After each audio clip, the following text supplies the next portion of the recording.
সুপ্রিয় শিক্ষার্থীরা, আশা করি তোমরা যে যেখানে আছো ভালো আছো। তোমাদের সবাইকে শুভ সকাল। আমরা বরাবরের মতো আজকেও তোমাদের সামনে উপস্থিত হয়েছি অনার্স দ্বিতীয় বর্ষের প্রোগ্রামিং ফান্ডামেন্টালসের একটা বিশেষ টপিক নিয়ে আলোচনা করার জন্য। তোমরা হয়তো ইতিপূর্বে দেখেছো আমরা অতীতে যে ক্লাসগুলো নিয়েছি তোমাদের বিভিন্ন লেকচারগুলোতে আমরা ধারাবাহিকভাবে আমরা আলোচনা করে এসেছিলাম।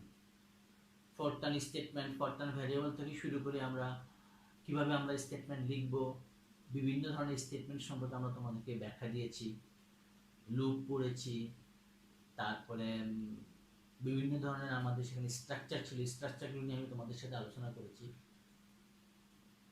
তারপরে আমরা সেখান থেকে ফরম্যাটেড ইনপুট আউটপুট নিয়ে আলোচনা করেছি।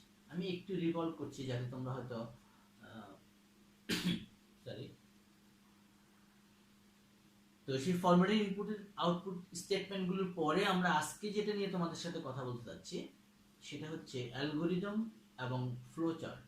খুবই গুরুত্বপূর্ণ প্রোগ্রামিং ডিজাইনের ক্ষেত্রে বা প্রোগ্রাম লেখার আগে কোনো একটা যে কোনো প্রবলেমই সলভ করার আগে আমাদেরকে একটা প্ল্যান করে নিতে হয় যে এই প্রবলেমটাকে আমি কিভাবে সলভ করব। কোন একটা গাণিতিক সমস্যাকে যদি আমি সমাধান করতে চাই তাহলে সেই গাণিতিক সমস্যাটা সমাধান করার জন্য আমাকে স্টেপ বাই স্টেপ কতগুলো চিন্তা করতে হয়, কতগুলো ধাপ নির্ধারণ করে নিতে হয়। সেই স্টেপ বাই স্টেপ যে ধাপগুলো আমাকে নির্ধারণ করে নিতে হয় সেগুলোকে যদি আমি লিখিত আকারে লিখে নেই তাহলে আমি একটা অ্যালগরিদম পেয়ে যাব। আমরা আমাদের দৈনন্দিন কাজকর্মের ক্ষেত্রে আমরা এরকম ছোটখাটো কাজের ক্ষেত্রে আমরা অ্যালগরিদম তৈরি করতে পারি, তৈরি করেও আমরা হয়তো আমরা ওইভাবে প্ল্যান করে করি না, কিন্তু আমি একটা ছোট কাজ করব, কিভাবে কাজটাকে করব, আমি শুরুটা করব কোথা থেকে, শেষ করব কোথায়, মাঝপথে আমার প্রসেসিংটা কি হবে, আমার ক্যালকুলেশনটা কি হবে, স্টার্টিং আমি ইনপুটটা কি দিব, আউটপুটটা আমার কি আসবে, এই ধরনের কাজগুলোকে আমাকে আগে থেকে চিন্তা করে নিতে হয়। তাহলে আমাদের আজকে আলোচ্য বিষয় হচ্ছে অ্যালগরিদম, তারপরে হচ্ছে ফ্লোচার্ট।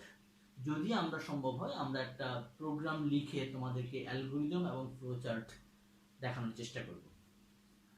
আমি প্রথমে আসছি হলো অ্যালগরিদম নিয়ে। আমি একটু বোর্ডে যাচ্ছি। অ্যালগরিদম, আমাদের টপিকটা হচ্ছে অ্যালগরিদম অ্যান্ড ফ্লোচার্ট।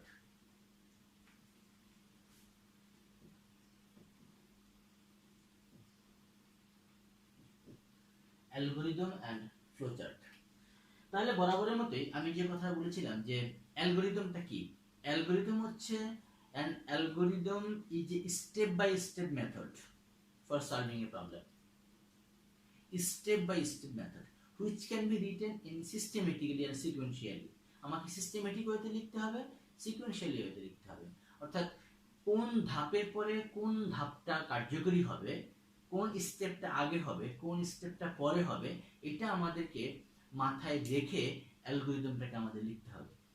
তাহলে আমি আবারও বলছি, অ্যালগরিদম হচ্ছে একটা প্রবলেম সলভের জন্য যে আমরা ধারাবাহিকভাবে আমরা যে ইনস্ট্রাকশনগুলো বা আমরা যে ইনস্ট্রাকশনগুলো কম্পিউটারকে দিয়ে থাকবো সেই ইনস্ট্রাকশনগুলোকে আমি আমার মতো করে একটা লিখিত স্টেটমেন্ট আকারে নিয়ে নিব, সেটাকে আমরা বলছিল অ্যালগরিদম। একটা প্রোগ্রাম লেখার আগে যদি আমি অ্যালগরিদমটাকে লিখতে পারি তাহলে আমার জন্য প্রোগ্রামটা সলভ করা অনেক বেশি সহজ হয়ে যাবে। এখানে যে ইনস্ট্রাকশনগুলোকে আমি লিখবো, আমি আবারও রিপিট করছি, যে ইনস্ট্রাকশনগুলোকে আমি দিব সেই ইনস্ট্রাকশনগুলো আমার অবশ্যই সিকোয়েন্সিয়ালি হতে হবে এবং সিস্টেমেটিক হতে হবে এবং এটা সার্বজনীন হতে হবে। একটা ভালো অ্যালগরিদম লেখার জন্য এর কিছু বৈশিষ্ট্য রয়েছে।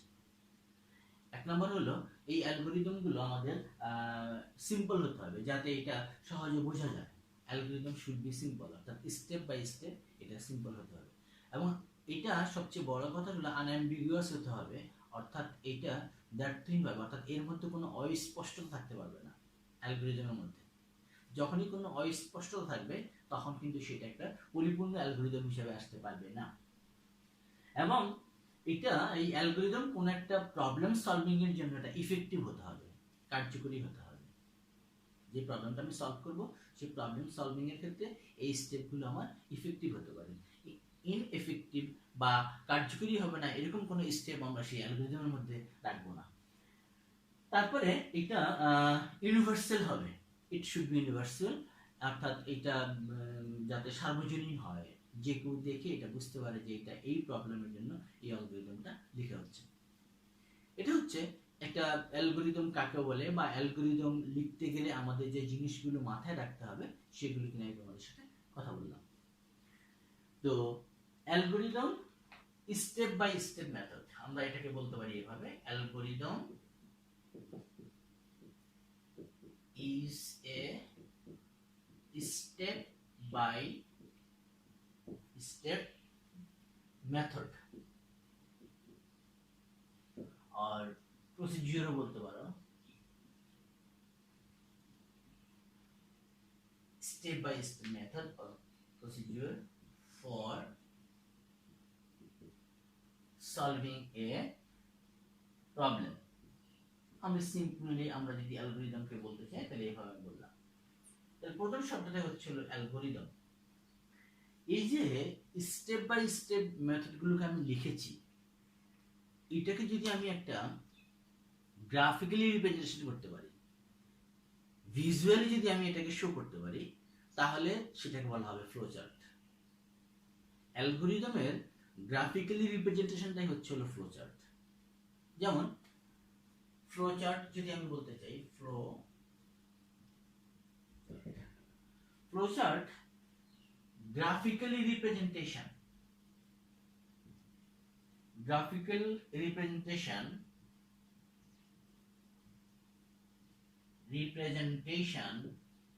of an algorithm।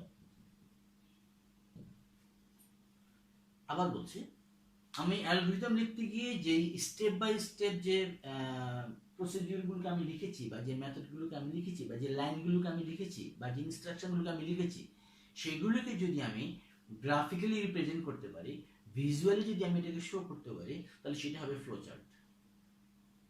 ফার্স্ট কাজ হচ্ছে প্রবলেম সলভিং এর জন্য অ্যালগরিদম লেখা, সেকেন্ড স্টেপ হচ্ছে হলো আমাদের ফ্লোচার্ট করা। যদি আমি ফ্লোচার্ট করতে পারি, অ্যালগরিদম ফ্লোচার্ট করতে পারি, তাহলে আমার জন্য প্রোগ্রামটা লেখা অনেক বেশি ইজি হয়ে যাবে। এই ফ্লোচার্টগুলো, এই ফ্লোচার্টের মধ্যে, এই ভিজুয়াল ইনস্ট্রাকশনের মধ্যে বা ভিজুয়াল যেটা আমরা চিত্রটা দেখাবো, তার মধ্যে আমাদের প্রোগ্রামের ডেটার ইনপুট, ডেটার আউটপুট, ডেটা ফ্লো, অর্থাৎ ইনপুট ডাটাটা কিভাবে হচ্ছে, আউটপুট ডাটাটা কিভাবে হচ্ছে, ফ্লো ডাটাটা কোন দিক থেকে কোন দিকে যাচ্ছে, এবং এটার ক্যালকুলেশন আই মিন এটাকে প্রসেসিংটা কি হবে, সেটাও কিন্তু আমরা এই ফ্লো চার্টের মাধ্যমে, একটা স্পেশাল চিত্রের মাধ্যমে আমরা সেটাকে উপস্থাপন করে থাকি। তাহলে আমি আবার বলছি, অ্যালগরিদমের ভিজুয়াল রিপ্রেজেন্টেশনটা বা গ্রাফিক্যাল রিপ্রেজেন্টেশনটাই হচ্ছে হলো আমার ফ্লো চার্ট। এক একটা ইনস্ট্রাকশনের জন্য আমরা এক একটা special types of flow chart use করে থাকি। আমি এখন তোমাদেরকে সেই কয়েকটা ফ্লো চার্ট আমি তোমাদেরকে দেখাচ্ছি, যেগুলো আমরা সচরাচর যেগুলো ব্যবহার করি, সেই এরকম কয়েকটা ফ্লো চার্ট নিয়ে আমি তোমাদের সাথে আলোচনা করছি। তার আগে আমি একটু বোর্ডটা মুছে বলছি।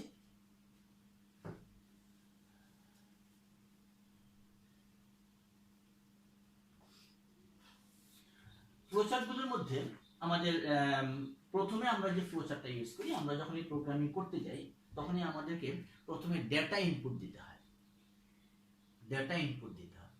তাহলে এই ডেটা ইনপুট দেওয়ার জন্য আমি যে ফ্লোচার্টটা ইউজ করব, সেই ফ্লোচার্টটা নাম হচ্ছে এরকম একটা ওভাল শেপ। আমরা ইউজ করি, এরকম একটা ওভাল শেপ আমরা ইউজ করি। এটা স্ট্রাকচারটা হচ্ছে ওভাল, এবং এটা কি পারপাসে আমরা ইউজ করে থাকি, সেটা হচ্ছে input or output, beginning of আর এন্ড অফ এ প্রোগ্রাম। আমরা সেটাকে এইভাবে লিখতে পারি, beginning or end of a program, অথবা আমরা লিখতে পারি ইনপুট অর আউটপুট, আর beginning or ending of a program. একটা প্রোগ্রামের স্টার্টিং এ এবং একটা প্রোগ্রামের শেষে আমরা এই ওভাল শেপ দিয়ে আমরা এই ফ্লো চার্টটাকে আমরা ইউজ করি। এটা হচ্ছে বিভিন্ন ধরনের ফ্লো চার্ট নিয়ে আমি কথা বলছি। প্রথম যে ফ্লো চার্টটা আমরা ইউজ করব ইনপুট এবং আউটপুটের জন্য, সেখানে আমরা ওভাল শেপ ইউজ করব। আমরা জানি ইনপুট ডাটা স্টেটমেন্ট দিতে গেলে আমাদেরকে রিড স্টেটমেন্ট দিয়ে ইনপুট দিতে হয়, সেই ক্ষেত্রে আমরা ওভাল শেপ ইউজ করব।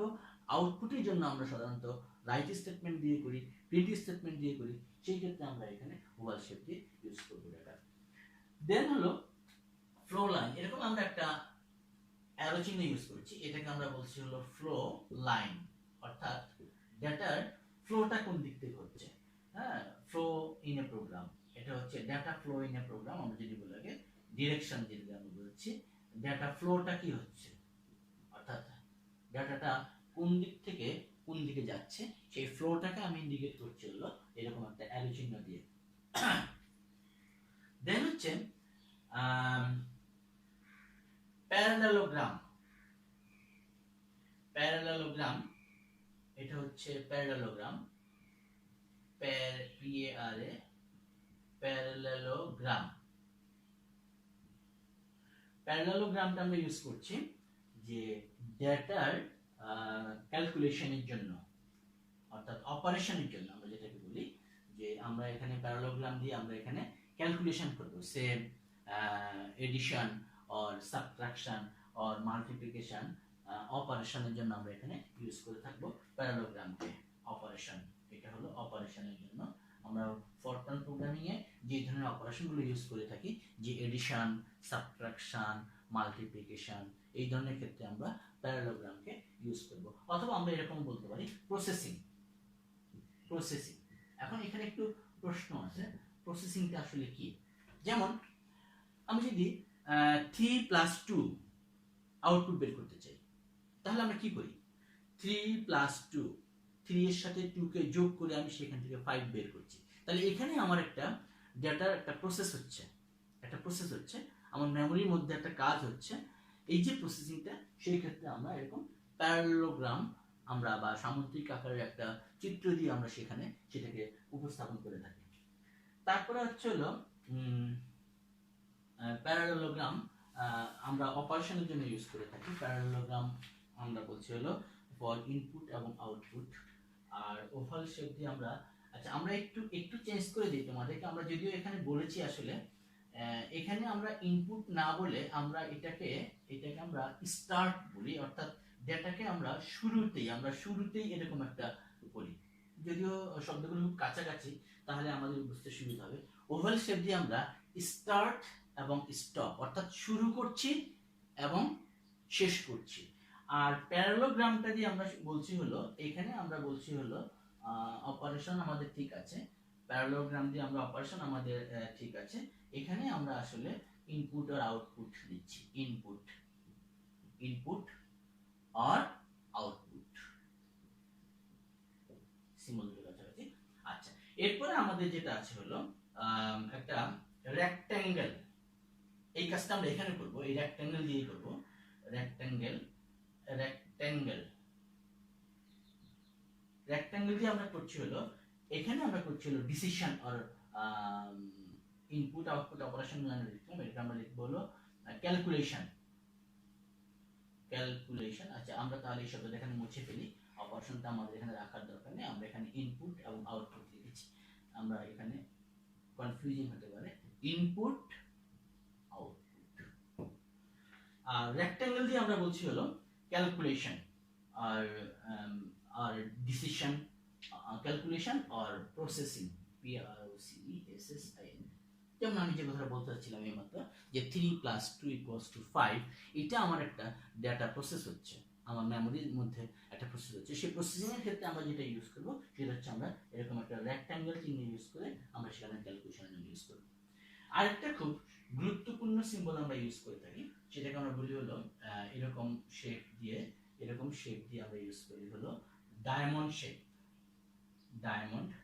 এরকম একটা ডায়মন্ড শেপ দিয়ে আমরা ইউজ করি হলো ডিসিশন।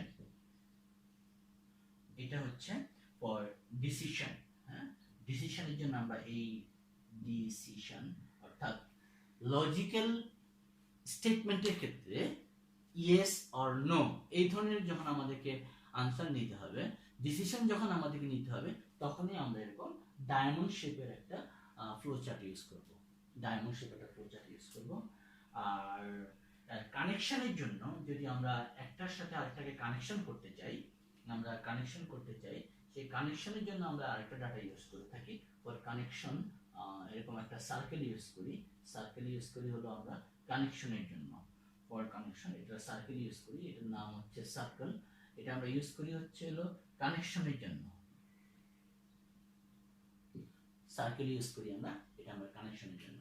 তাহলে মোটামুটি আমি যদি আবার একটু তোমাদের ফেরত আসি, ফ্লো চার্টে আমরা যেগুলোকে ইউজ করব, এক নম্বর আমরা ইউজ করছিল ওভাল শেপ।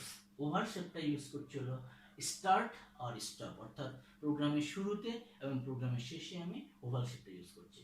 এটা হচ্ছে ফ্লো লাইন। ফ্লো লাইন দিয়ে আমরা ডাটা ফ্লোকে বোঝাচ্ছি, আসলে ডাটাটা কোন দিক থেকে কোন দিকে যাচ্ছে, ইনপুট থেকে প্রসেসিং এ দিয়ে যাচ্ছে, প্রসেসিং করে আউটপুটে দিয়ে যাচ্ছে, সেখানে আমরা একটু একটা অ্যারো চিহ্ন দিয়ে আমরা এরকম ডাটা ফ্লো লাইন বোঝাচ্ছি। প্যারালেলোগ্রাম হচ্ছে ইনপুট আর আউটপুট, রিড অথবা রাইট। আমরা আরো একটু স্পেসিফিকলি বলে দিতে পারি, আমরা এখানে যেটা লিখতে পারি রিড ইনপুট আর রাইট। এই ক্ষেত্রে আমরা তোমার প্যারালেলোগ্রামকে আমরা ইউজ করি। রেক্টেঙ্গেল ক্যালকুলেশন আর প্রসেসিং, তাহলে এখানে কি হতে পারে, এখানে হতে পারে ক্যালকুলেশন হতে পারে, যেমন add equals to 2 plus 3 or add equals to a plus b।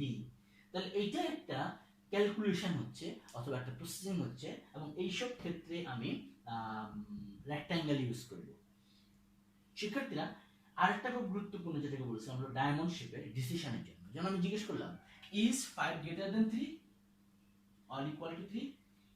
যদি আমি এরকম প্রশ্নবোধক চিহ্ন ইউজ করি, যদি আমি এরকম একটু আমি বড় করে দেই, আমি যদি এরকম প্রশ্নবোধক চিহ্ন ইউজ করতে চাই, is 5 greater than or equal to 3, এরকম যদি আমি প্রশ্ন জিজ্ঞেস করতে চাই, তাহলে সেই ক্ষেত্রে আমাকে এই ডায়মন্ড টাইপের একটা ফ্লো চার্ট ইউজ করতে হবে। এরপরে আমাদের হচ্ছে হলো সাইকেল দিয়ে আমরা কানেকশন করি, যদি একটা প্রোগ্রামের সাথে একটাকে কানেকশন করতে হয়, সেই ক্ষেত্রে আমরা সার্কেল ইউজ করে থাকি। তাহলে এই হচ্ছে আমাদের মোটামুটি অ্যালগরিদম এবং ফ্লো চার্টে। আমি আবার একটু রিপিট করছি, অ্যালগরিদম হচ্ছে ধারাবাহিকভাবে যে বর্ণনাটা আমি লিখে রাখবো সেটা হচ্ছে অ্যালগরিদম, আর ফ্লো চার্টটা হচ্ছে সেই বর্ণনার ভিজুয়াল যে রিপ্রেজেন্টেশনটা হবে, চিত্রের মাধ্যমে যে উপস্থাপনটা হবে, সেটা হবে হচ্ছে তাদের ফ্লো চার্ট। বিভিন্ন রকম ফ্লো চার্ট আমরা ইউজ করে থাকি। আমরা এখানে যে কটা ফ্লো চার্ট দেখিয়েছি, এগুলো আমরা প্রোগ্রামিং লেখার ক্ষেত্রে আমরা এই ফ্লো চার্টগুলোকে আমরা সাধারণত ব্যবহার করে থাকি। এখন আমরা চেষ্টা করব একটা প্রোগ্রাম লিখে তোমাদেরকে এই অ্যালগরিদম এবং ফ্লো চার্টটা ক্রিয়া করার জন্য। তো তাহলে আমি এটা মুছে ফেলছি। এটা আমাদেরকে মনে রাখতে হবে যে আমরা কখন কোনটাকে ইউজ করব, এটা আমাদেরকে মনে রাখতে হবে।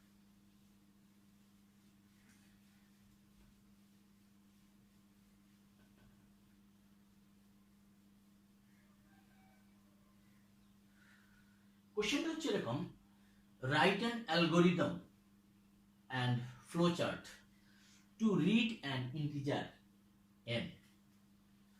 Write an algorithm and a flowchart to read an integer, একটা পূর্ণ সংখ্যা n কে রিড করতে হবে, n is greater than 2। এই n কে রিড করার জন্য আমাদেরকে একটা ফরট্রানে প্রোগ্রাম লিখতে হবে। সেই প্রোগ্রামটা লেখার আগে আমাদেরকে অ্যালগরিদম এবং ফ্লো চার্ট লিখতে হবে। তারপরে আমাদেরকে নির্ধারণ করতে হবে সেখান থেকে সেই সংখ্যাটা কি প্রাইম কি না, is it prime or not. কোশ্চেনটা আমি আবার বলছি, একটা ইন্টিজার সংখ্যাকে আমার রিড করতে হবে, হ্যাঁ, একটা ইন্টিজার সংখ্যাকে রিড করতে হবে, এবং সেই ইন্টিজার সংখ্যাটাকে রিড করার জন্য আমাকে অ্যালগরিদম এবং ফ্লো চার্ট দুটোকে লিখতে হবে, এবং এরপরে আমাকে সিদ্ধান্ত নিতে হবে সেখান থেকে যেই সংখ্যাটাকে আমি রিড করেছি সেই is it prime or not, সংখ্যাটা মৌলিক কিনা, এটা আমাদেরকে তখন লিখতে হবে বা দেখাতে হবে। তো আমরা এর মধ্যে অ্যালগরিদম শিখেছি, ফ্লো চার্ট শিখেছি, ফরম্যাটেড ইনপুট আউটপুট শিখেছি, কিভাবে ফরম্যাট দিয়ে আমাদেরকে প্রোগ্রাম লিখতে হয় সেটাও কিন্তু আমরা শিখে ফেলেছি। এখন আজকে আমরা নতুন যেটা শিখবো, অ্যালগরিদম শিখবো, ফ্লো চার্ট শিখবো, আর প্রোগ্রাম লিখে আমরা আগেই শিখেছি এবং ফরম্যাটেড ওয়েতে লেখাটাও আমরা গত ক্লাসে তোমাদের সাথে এবং এর আগের ক্লাসে আমি তোমাদের সাথে কথা বলেছি। তাহলে আমরা চেষ্টা করছি যে একটা ইন্টিজার সংখ্যা সেটা আমরা রিড করার জন্য একটা অ্যালগরিদম লিখবো এবং সেটা প্রাইম কিনা এটা ডিটারমিন করার জন্য আমি একটা প্রোগ্রাম লিখবো। তাহলে এখানে আমি প্রথমে আসছি হলো অ্যালগরিদম। আমি চেষ্টা করব পাশাপাশি লিখতে, তাহলে আমাদের অবশ্যই একটু সুবিধা হবে। আমরা যদি অ্যালগরিদমটা লিখতে চাই, অ্যালগরিদমটাকে যদি প্রথমে লিখতে চাই, আমরা স্টেপ বাই স্টেপ লিখবো। আমরা বলেছিলাম স্টেপ বাই স্টেপ লিখবো। আমি যদি 1 নাম্বার স্টেপে আসি, 1 নাম্বার স্টেপে যদি আমি করতে চাই প্রথম, সেটা হচ্ছে যে আমি একটা সংখ্যাকে রিড করব। তাহলে একটা সংখ্যাকে যেহেতু আমি রিড করব, এটা হচ্ছে আমার হলো ইনপুট। এই যে সংখ্যাটাকে আমরা রিড করব 1 নাম্বার স্টেপে তাহলে সেই সংখ্যাটাকে আমার ইনপুট দিতে হবে। সেটাকে ইনপুট দিতে গেলে আমরা জানি ইনপুট স্টেটমেন্টের জন্য আমরা লিখব হলো রিড। আমরা এটাকে রিড, কাকে রিড করব? সে n, একটা ইন্টিজার সংখ্যাকে আমি রিড করছি। এটা হচ্ছে ফার্স্ট স্টেপ। যে কোনো একটা সংখ্যাকে নিয়ে আমার সেই সংখ্যাটাকে ইনপুট দিতে হবে, রিড করতে হবে। এটা হচ্ছে আমার ওই প্রবলেমটা সলভ করার জন্য ইনিশিয়াল স্টেপ, প্রথম স্টেপ। আর দ্বিতীয় স্টেপটা যদি আমি আসি, দ্বিতীয় স্টেপটা হচ্ছে আমাকে দেখতে হবে যে এখন একটা প্রশ্ন হলো যে আমি যে সংখ্যাটাকে রিড করব সেই সংখ্যাটা মৌলিক কিনা, প্রাইম কিনা, এটা আমি কিভাবে বুঝতে পারবো? আমরা নিশ্চয়ই জানি মৌলিক সংখ্যা কাকে বলে। যদি কোনো সংখ্যাকে কোনো উৎপাদক থাকে, যেমন 53 একটা সংখ্যা, আমি যদি এটাকে চেক করতে চাই এটা মৌলিক কিনা, তাহলে আমি কি করব? আমি প্রথম 2 দিয়ে ভাগ করে দেখব এটাকে ভাগ করা যায় কিনা। যদি ভাগ করা যায় তাহলে এটা মৌলিক হবে, যদি ভাগ করা না যায় তাহলে এটা মৌলিক হবে না, প্রাইম হবে না। তাহলে আমি এরকম 2 দিয়ে ভাগ করব, 3 দিয়ে ভাগ করব, 4 দিয়ে ভাগ করব, 5 দিয়ে ভাগ করব, এরকম কত পর্যন্ত ভাগ করতে থাকবো বলতে পারো তোমরা? 2, 3, 4, 5, 6, 7, 8 এরকম আমি কত পর্যন্ত ভাগ করতে থাকবো? আমি কি 53 পর্যন্ত ভাগ করতে থাকবো? কি বুঝতে পারছো না? অবশ্যই 53 পর্যন্ত না, আমি ভাগ করতে থাকবো 53/2, অর্থাৎ এর অর্ধেক। যেমন আমি যদি বলি এটাকে 26, 26 দুগুণে 52, তো 26 দিয়ে যদি আমি এটাকে ভাগ না যায় তাহলে 27 দুগুণে 54, 27 দিয়ে আমাকে ভাগ করার দরকার নেই। তো তার মানে আমি এই সংখ্যাটাকে অর্ধেক করে নিব। অর্ধেক করে নিয়ে এর মধ্যে আমি ডিভাইজারগুলোকে বের করব। এর মধ্যে যে সমস্ত উৎপাদকগুলো থাকবে সেই উৎপাদকগুলোকে আমি বের করে নেব। তাহলে আমার প্রথমে আমার একটা কি থাকবে, কে = 2, অর্থাৎ যে ডিভাইজারটা দিয়ে আমি এটাকে ভাগ করতে যাচ্ছি সেই ডিভাইজারটাকে আমি নিচ্ছি হলো k = 2, let k = 2। এখন 3 নাম্বার স্টেপিং হবে if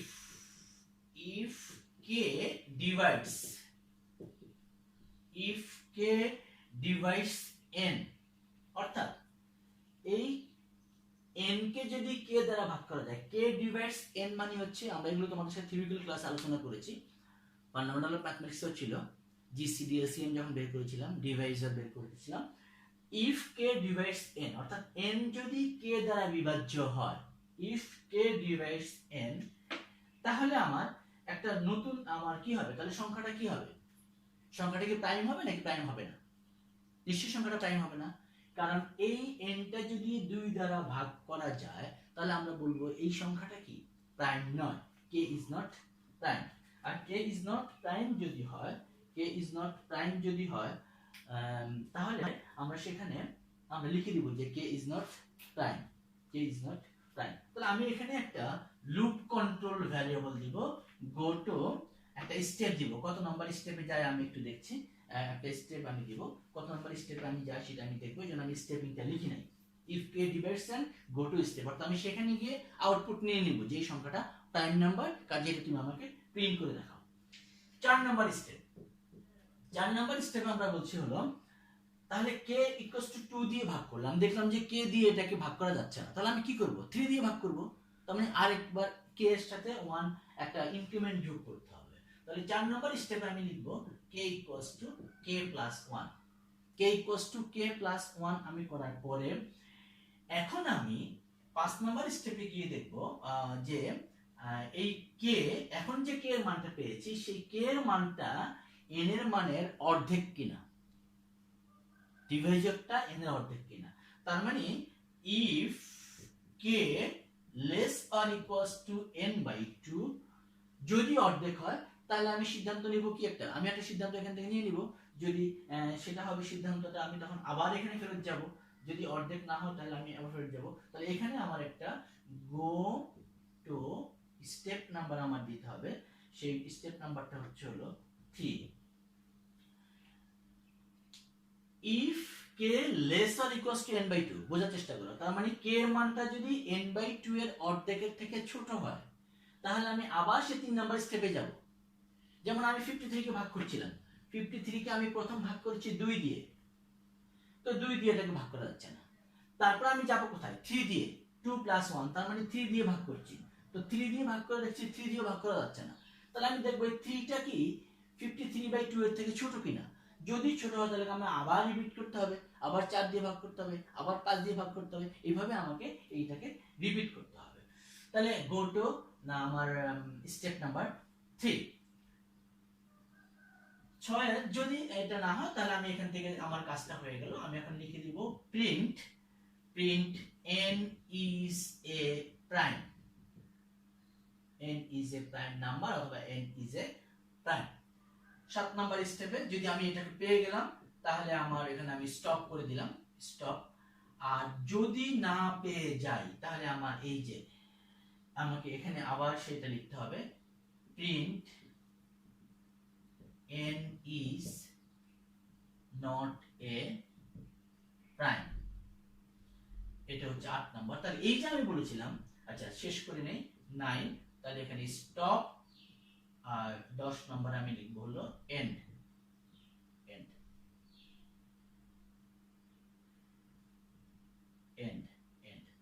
এই যে if k divides n go to step number 8।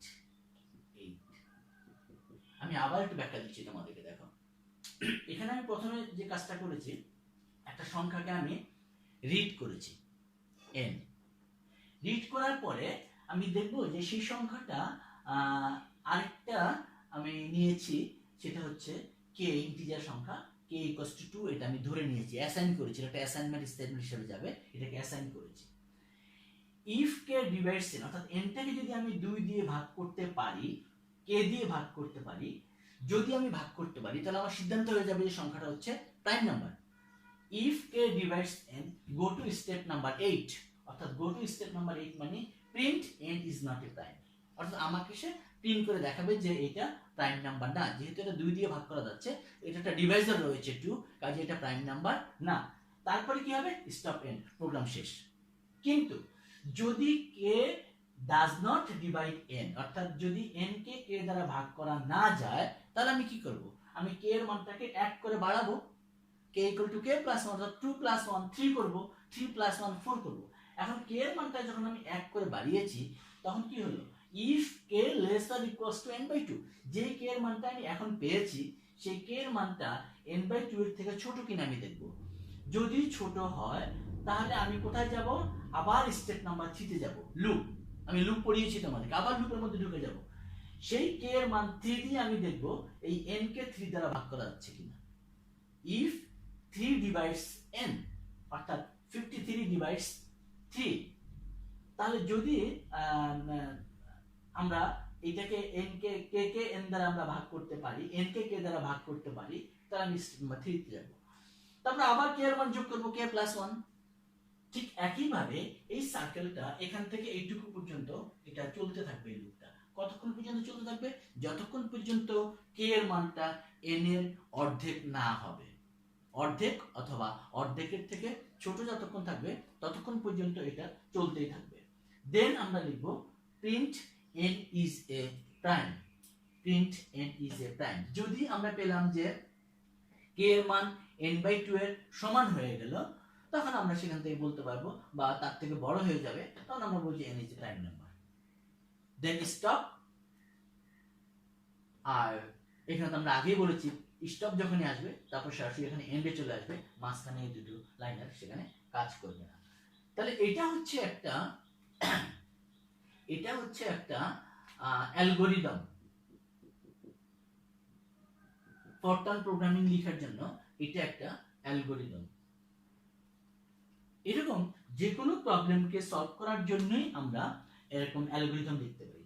এখন যদি আমি বলি যে এই প্রোগ্রামটা যে আমি লিখেছি এটার একটা ফ্লো চার্টও আমাকে দেখাতে হবে, একটা প্রোগ্রামও আমাকে দেখাতে হবে। আমি আগে এটার একটু ফ্লো চার্টটা তোমাদেরকে দেখাতে পারলে ভালো হতো, কিন্তু আমি প্রোগ্রামটা আগে লিখে দেখাচ্ছি, তারপরে আমরা ফ্লো চার্টটা তোমাদেরকে দেখাবো। এটার সাথে যেহেতু অ্যালগরিদমটা আমার কাছে লেখা আছে, প্রোগ্রামটা আমার লেখা একটু সহজ হবে। প্রোগ্রামটা হবে তাহলে কি, প্রোগ্রামটা হবে অ্যালগরিদমটা লিখি, আমি পাশাপাশি লিখছি রিড এন। তাহলে আমরা জানি আমরা প্রোগ্রাম লিখতে গেলে আমরা যদি আনফরম্যাটেড ওয়েতে লিখতে চাই, এক number step read static comma N, input statement, unformatted input statement read static comma N. এরপর আমরা লিখেছি কে ইকুয়াল টু 2, এটা আমরা অ্যাসাইনমেন্ট স্টেটমেন্ট হিসেবে ধরেছি, এখানে কে এর ভ্যালু আমি ধরেছি হলো 2। এরপরে if K divides N, if K divides N, এটাকে আমাদের ফরট্রানের ভাষায় লিখতে হবে। আমরা কিভাবে লিখি এটা আলোচনা হয়েছে কিনা জানি না, না হলে আমরা পরে এক সময় আলোচনা করব। এন কে আমি কে দ্বারা ভাগ করব, N divides K static K, n divides k static k equal to n, এই যে if k divides n go to step number 8, অর্থাৎ নিচে চলে যাবে। তাহলে if n divides k, if k divides n static k equal to n, আমরা এখানে লিখলাম একটা লেভেল নাম্বারে যাবে, আমরা একটা লেভেল নাম্বার দিয়ে রাখি, গো টু মনে করো 70, গো টু 70 আমরা একটা লেভেল নাম্বার দিয়ে রাখলাম। এখানে আমার মনে একটা কথা বলা দরকার আছে, এটা আসলে কি লিখলাম। যেমন 5 একটা সংখ্যা, 5 একটা एग्जांपल আমি দেওয়ার চেষ্টা করছি, তোমরা বুঝো। 5 কে যদি আমি 2 দিয়ে ভাগ করি, তারপরে এইটাকে যদি আমি আবার 2 দিয়ে গুণ করি, তারপরে equal to 5, is it true or false? 5 কে এটা হচ্ছে ইন্টিজার ডিভিশন, পূর্ণ সংখ্যায় ভাগ হবে। তাহলে 5 কে যদি আমি এটা মড ডিভিশনে বলি, 5 কে যদি আমি 2 দিয়ে ভাগ করি, তাহলে ভাগফল হবে কত? 2। ভাগফল হবে 2, যেহেতু এটা পূর্ণ সংখ্যা ভাগ হবে, এটা বলা মড ডিভিশন বা ইন্টিজার ডিভিশন। তাহলে 2 into 2 equal to কত? 4, 4 equal to 5, is it true or false?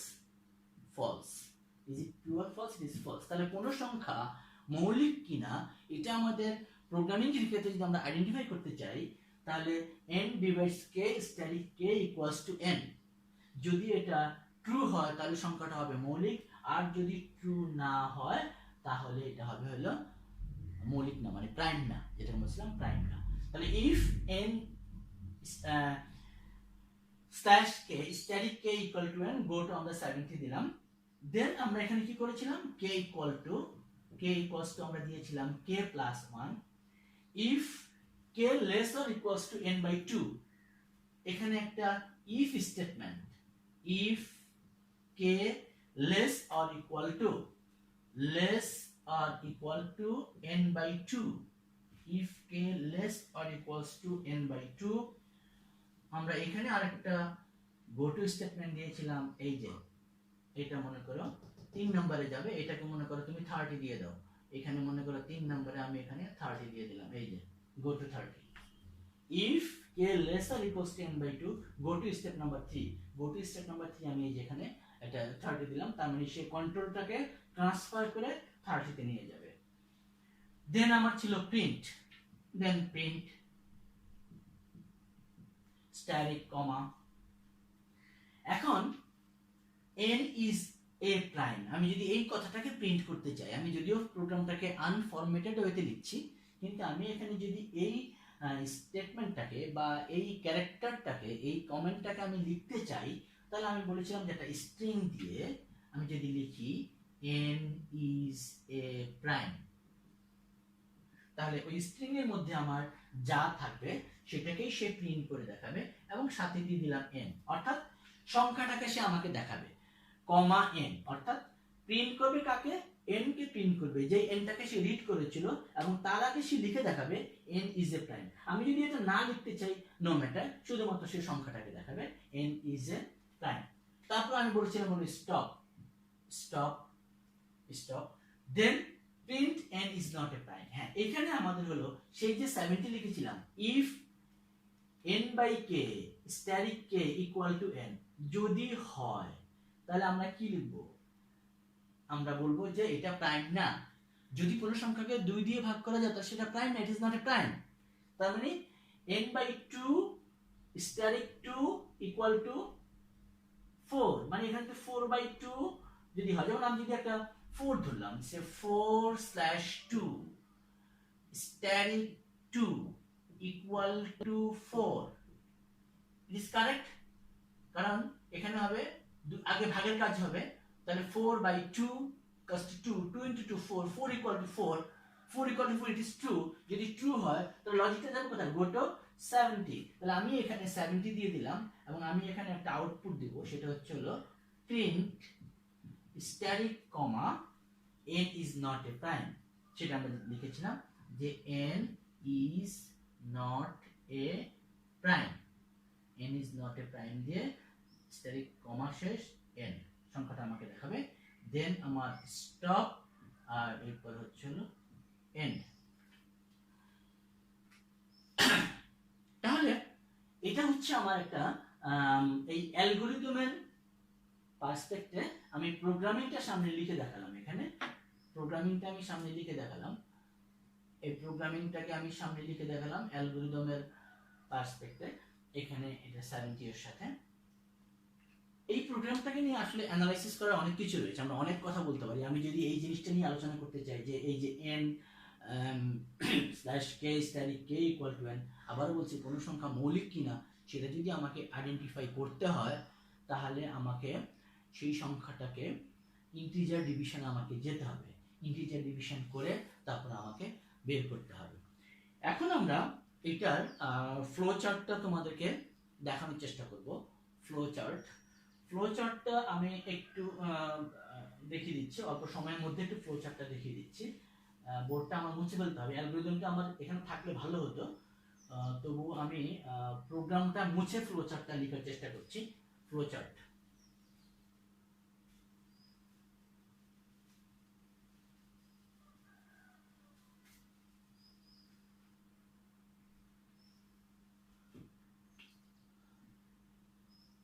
আমরা এখানে ফ্লো চার্টটা লেখার চেষ্টা করছি। ফ্লো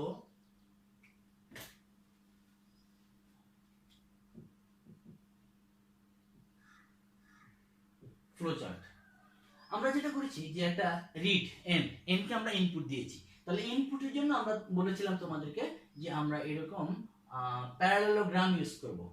ইনপুটের জন্য আমরা প্যারালেলোগ্রাম ইউজ করব এবং এর ভিতরে আমরা লিখে দিব আমরা কাকে রিড করতে চাচ্ছি, রিড n কে আমরা রিড করতে যাচ্ছি, এটা হচ্ছে আমার ইনপুট, এটা হচ্ছে তার ফ্লো চার্ট রিড n। দেন আমরা অ্যাসাইন করেছিলাম যে k ইকুয়াল টু 2, এটা বলেছিলাম ডাটা ফ্লো। তারপর আমরা বলেছিলাম k ইকুয়াল টু 2, এটা হলো এই যে k ইকুয়াল টু 2 একটা রেক্ট্যাঙ্গেল দিয়ে k ইকুয়াল টু 2, এটা অ্যাসাইনমেন্ট স্টেটমেন্টের জন্য আমরা বলেছিলাম যে k ইকুয়াল টু 2। এখানে আমাদের অ্যাসাইন করা হতে পারে, ক্যালকুলেশন হতে পারে বা প্রসেসিং হতে পারে, ক্যালকুলেশন হতে পারে, প্রসেসিং হতে পারে, অ্যাসাইন করা হতে পারে, অপারেশন হতে পারে, যে কোনো ধরনের অপারেশন হতে পারে, এডিশন সাবট্রাকশন হতে পারে। দেন আমাদের যে কোশ্চেনটা ছিল এই যে if K divides n, this is ডিসিশনের জন্য আমরা ইউজ করব বলেছিলাম হলো একটা ডায়মন্ড, এরকম একটা ডায়মন্ড শেপ আমরা ডিসিশনের জন্য ইউজ করব এবং সেখানে আমরা প্রশ্ন করব হলো if does K divides n, K divides n, আমি একটু ছোট্ট করে যদি লিখি does K divides DIVIDES, does K divides n, অর্থাৎ n টা k দ্বারা বিভাজ্য কিনা। লক্ষ্য করো এখানে কিন্তু 3 দিক ওপেন আছে, ডেটা ফ্লো এই দিকেও আসতে পারে, এটা এদিকে ইনপুট হচ্ছে, এটা ডান দিকে যেতে পারে, বাঁ দিকে আসতে পারে, নিচের দিকেও আসতে পারে। এখানে আমার রেজাল্টটা দুই ধরনের হতে পারে, কে ডিভাইডস এন, এটা ইয়েস হতে পারে,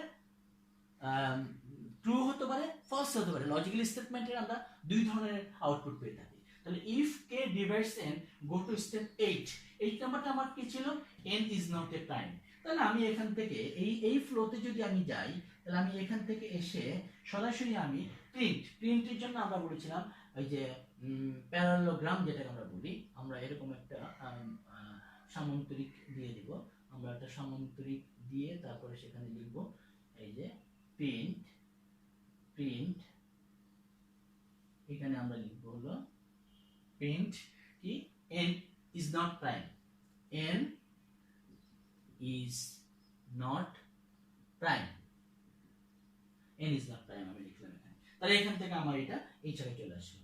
যদি কখন k divides n yes, এটা হচ্ছে যদি yes হয়, ভ্যালুটা যদি yes হয় তাহলে সেখানে যাবে। আর যদি yes না হয়ে ট্রু না হয়ে ফলস হয় তাহলে এখানে যে এদিকে যাবে। এটা হলো ফলসের ক্ষেত্রে, এটা হলো যদি ট্রু না হয়, যদি ফলস হয় তাহলে k equal two k plus 1 হবে, অর্থাৎ এখানে আরেকটা প্রসেসিং হবে, এখানে আরেকটা প্রসেসিং হবে। তাহলে সেই প্রসেসিংটা হচ্ছে হলো, সেই প্রসেসিংটা হবে k এর জায়গায় হবে k প্লাস 1, এক করে সে যোগ করবে। তারপর সে কি করবে, আবার সে লজিকে যাবে, if k lesser equals to n by 2, তাহলে আরেকটা ডায়মন্ড আমার এদিকে আসবে, এখানে আমাকে আরেকটা ডায়মন্ড নিতে হচ্ছে, এখানে আমাকে আরেকটা ডায়মন্ড নিতে হচ্ছে।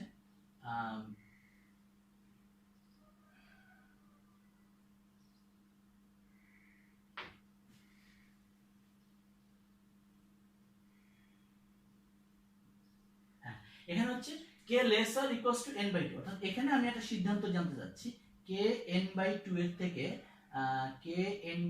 এর থেকে ছোট না বড়, এটা আমাকে জানতে হবে। তাহলে এখানে যখন সে এই লিঙ্কটা যখন এখানে আসছে, এখানেও কিন্তু তিনটা দিক রয়েছে, এই দিকটা আছে, তারপরে এদিকে একটা আছে, এদিকে একটা আছে। প্রয়োজনে আমার তিনটা ইউজ হতে পারে, একটাও ইউজ হতে পারে, দুইটা দিক ইউজ হতে পারে, এটা ডেটা ফ্লোর জন্য। তাহলে k lesser equals to n by 2, go to step number 3। তাহলে যদি k টা n বাই 2 এর থেকে ছোট হয়, যদি ট্রু হয়, তাহলে কোথায় যাবে, স্টেপ নাম্বার 3 তে যাবে। তার মানে এটা এখান থেকে গিয়ে এই স্টেপ নাম্বার 3 তে চলে যাবে, এই স্টেপ নাম্বার 3 তে চলে যাবে। যদি k এর মানটা n বাই 2 এর থেকে ছোট হয় তাহলে স্টেপ নাম্বার 3 তে চলে যাবে। আমি এটাকে আমি বলছি হলো এই দিকটা হলো আমার ইয়েস, এটা হচ্ছে ইয়েস, যদি ট্রু হয় তাহলে সেখানে যাবে। আর এটা হচ্ছে হলো k, ফ্লোটা একটাই ফ্লো থাকে, আর ডায়মন্ডের ফ্লো থাকছে তিনটা। দেন আর যদি ট্রু না হয় তাহলে আমি এখান থেকে কি বলছিলাম, n is prime। যদি ট্রু না হয় তাহলে কোথায়, এই লাইনটি স্কিপ করে এখানে চলে আসবে, print n is a prime। তাহলে আমি লিখে দিব এখানে একটা আউটপুট, এখানে আমি লিখে দিব n is prime।